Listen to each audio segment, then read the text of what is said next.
CS101 Introduction to Computing, Data Manipulation, Role of Controller.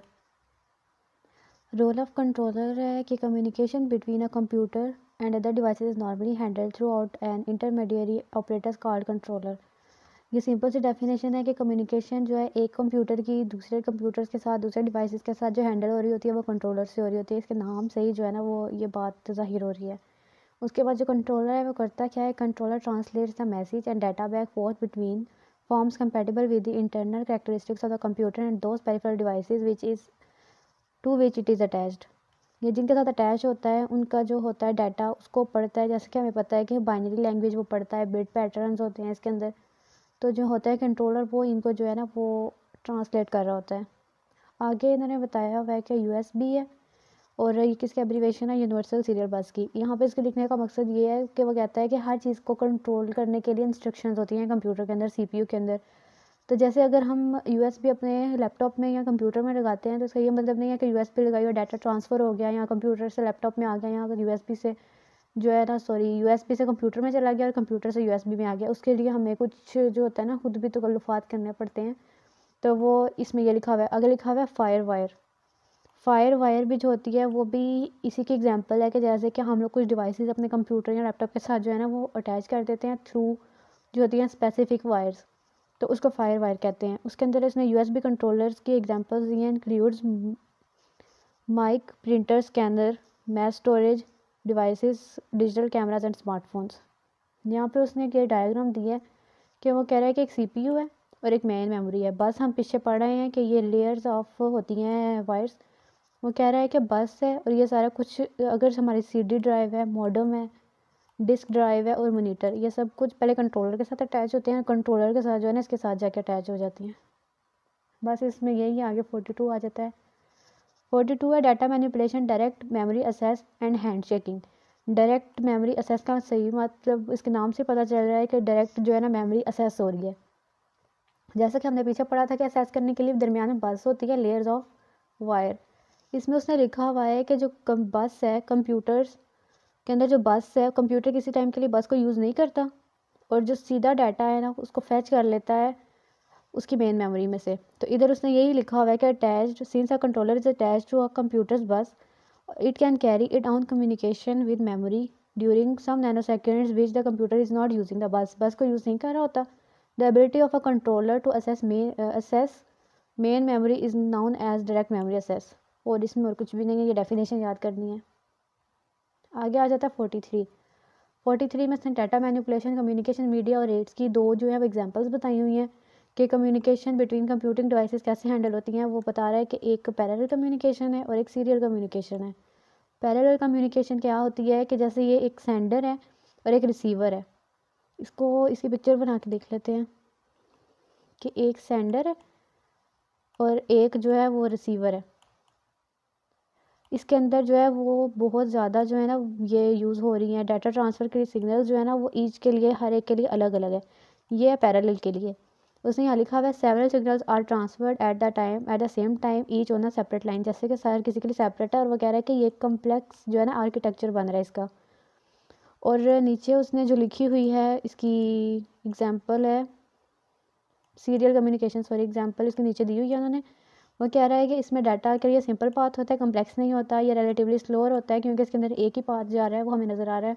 USB and fire wire example of high speed data transfer over a short distance, कि अगर जितनी छोटी wire होगी या जितना छोटा वो होगा उतनी जल्दी जो है ना शॉर्ट डिस्टेंस में जो डाटा है वो जल्दी ट्रांसफ़र हो जाएगा। ईथरनेट कहते हैं इंटरनेट को, connection of slightly longer distances.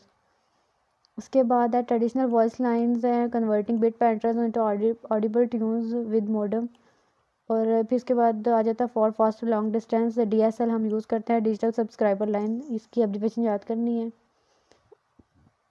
उसके बाद आ रहा है केबल मॉडेम्स के लिए उसने बताया है कि fibre optics and coaxial cables for high definition TV and computer networks.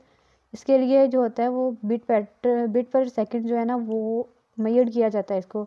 Kilobytes पर सेकंड मेगाबाइट्स हैं, मेगाबाइट्स में उसने लिखा हुआ है कि मिलियन है और गीगाबाइट्स पर सेकंड है, यानी उसके अंदर बिलियंस हैं। और 8 KB पर सेकंड जो है वो 1 KB पर सेकंड के इक्वल होता है। किलो बाइट बड़ा कैपिटल में लिखा हुआ है इधर। उसके बाद है manipulation pipelining.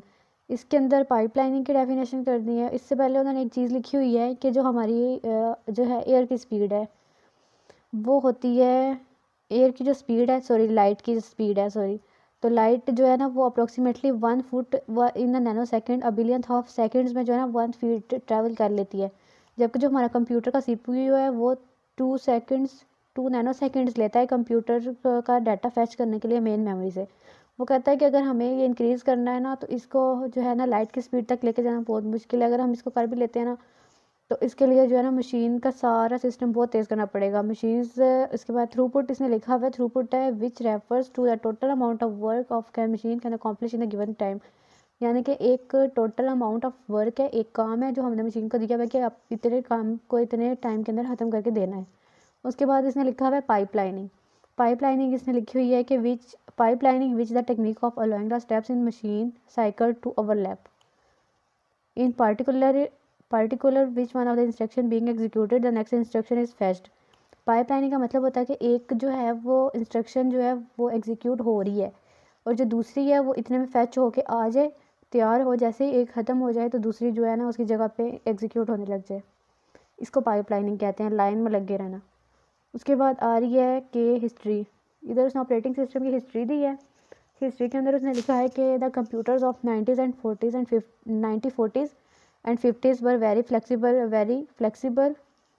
were not very flexible and efficient, कि वो फ्लेक्सिबल भी नहीं थी और बिल्कुल भी एफिशिएंट नहीं थी। और उसके बाद उसने यहाँ पे एक डेफिनेशन दिया, the execution of each program called a job, यानी कि एक प्रोग्राम की एग्जीक्यूशन जॉब कहलाती है। इसकी डेफिनेशन कर लेनी है। उसके बाद उसने यहाँ पर एक डेफिनेशन दी हुई है बैच प्रोसेसिंग।